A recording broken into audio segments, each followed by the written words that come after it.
Hello students, आप पढ़ रहे हैं चैप्टर 7 प्राणियों में संरचनात्मक संगठन के बारे में, कक्षा 11 जीव विज्ञान। पहला हेडिंग जो था आपका जंतु ऊतक एनिमल टिश्यू, वह समाप्त हो चुका है। आज जो है दूसरा हेडिंग शुरू करेंगे 7वें चैप्टर का अंग और अंगतंत्र के बारे में। मैं मनीष गुप्ता अपने चैनल में आपका स्वागत करता हूं। तो आइए दोस्तों स्टार्ट करते हैं चैप्टर 7 की दूसरी हेडिंग अंग और अंगतंत्र के बारे में। तो आप इसे ध्यान से समझें। बहुकोशिक प्राणियों में, ठीक है, जो मल्टी सेलुलर ऑर्गेनिज्म है, बहुकोशिक प्राणी हैं, में उपयुक्त वर्णित ऊतक, ठीक है, जो भी ऊतक आपको ऊपर पढ़ाया गया है, 4 ऊतक के बारे में हमने पढ़ाया है वहाँ पे। तो जो भी ऊतक हैं वे संगठित होके ग्रुप बना के अंग और अंगतंत्र की रचना करते हैं, ठीक है। तो बहुकोशिकी प्राणियों में अंग और अंगतंत्र का रचना होता है, जिसमें जितने भी ऊतक होते हैं सब उसमें पार्टिसिपेट करते हैं, भाग लेते हैं। तो बहुकोशिकी प्राणियों में उपर्युक्त वर्णित ऊतक संगठित होकर अंग और अंगतंत्र की रचना करते हैं। इस तरह का संगठन लाखों कोशिकाओं द्वारा निर्मित जीव की सभी क्रियाओं को अधिक दक्षतापूर्वक या समन्वित रूप से चलाने के लिए आवश्यक होता है, ठीक है। तो इस तरह से आप देख रहे हैं कि लाखों कोशिकाओं द्वारा, ठीक है, एक संगठन तैयार होता है जिसमें चारों ऊतक भाग लेते हैं।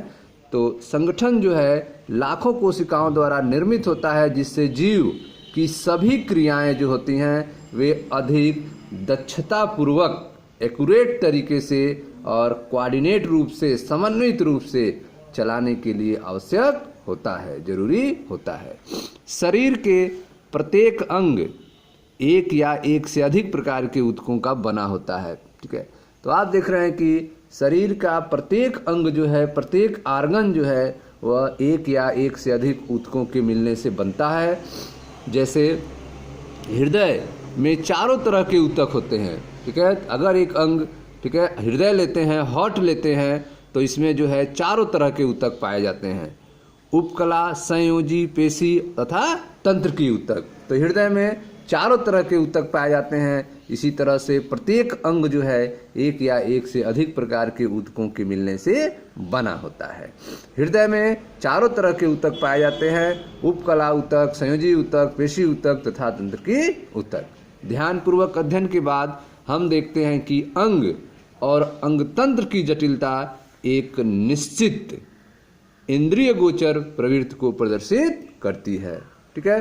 तो अंग और अंगतंत्र की जो जटिलता है, कॉम्प्लेक्सिटी है, वह निश्चित रूप से इंद्रिय गोचर प्रवृत्ति को प्रदर्शित करती है। यह इंद्रिय गोचर प्रवृत्ति एक विकासी प्रवृत्ति कहलाती है, ठीक है। यह जो टेंडेंसी है, प्रवृत्ति है, यह एक विकासी प्रवृत्ति है, ठीक है, इवोल्यूशनरी नेचर है, ठीक है स्टूडेंट्स।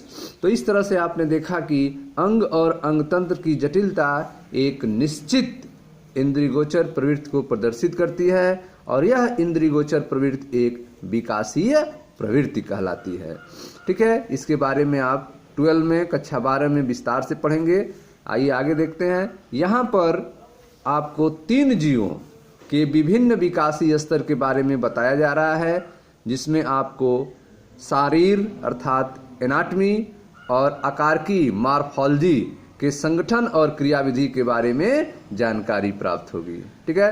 तो आगे के जो है हम जो है इसी चैप्टर में 3 जीवों के बारे में आपको बताएंगे, जिसमें उसके शारीर के बारे में बताएंगे, एनाटमी के बारे में, मॉर्फोलॉजी के बारे में, संगठन और क्रियाविधि के बारे में जानकारी आपको दी जाएगी। आकारकी में आपको क्या है, आकारकी का मतलब क्या होता है, एनाटमी का मतलब क्या होता है। तो आकारकी आपको जीवों की बाह्य संरचना या बाह्य दिखने वाले आकार का अध्ययन कराती है, ठीक है। तो जो आकारकी है आपका, आकारकी है मॉर्फोलॉजी।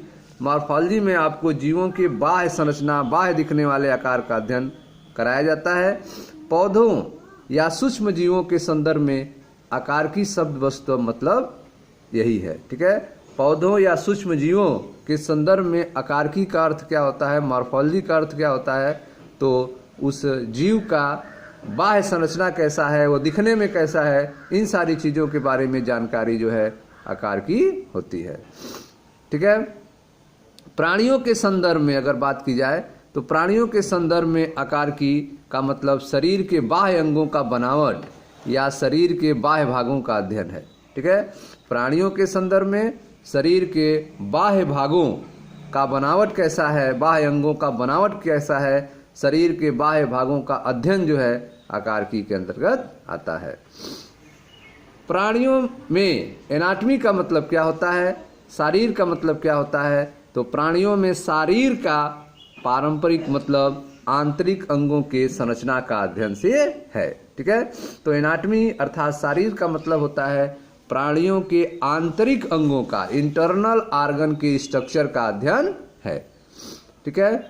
आप जो है केचुए, काकरोच और मेढक के आकार की अर्थात बाह्य लक्षण जो बाहर से दिखने वाले हैं, बनावट कैसा है, और उनकी शारीरिकी अर्थात एनाटॉमी अंदर के आंतरिक अंगों के रचना का अध्ययन करेंगे, जो अकशेरुकी तथा कशेरुकी का क्रमशः प्रतिनिधित्व करते हैं। ठीक है।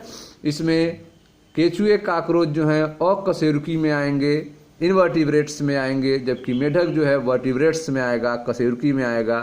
तो आइए स्टार्ट करते हैं एक एक अध्ययन जिसके बारे में आपको जानना है, इनके ठीक है, मॉर्फोलॉजी के बारे में और एनाटॉमी के बारे में, आकारिकी के बारे में और शरीर के बारे में। तो पहला जो है आपका अध्ययन है वह है आपका केचुआ।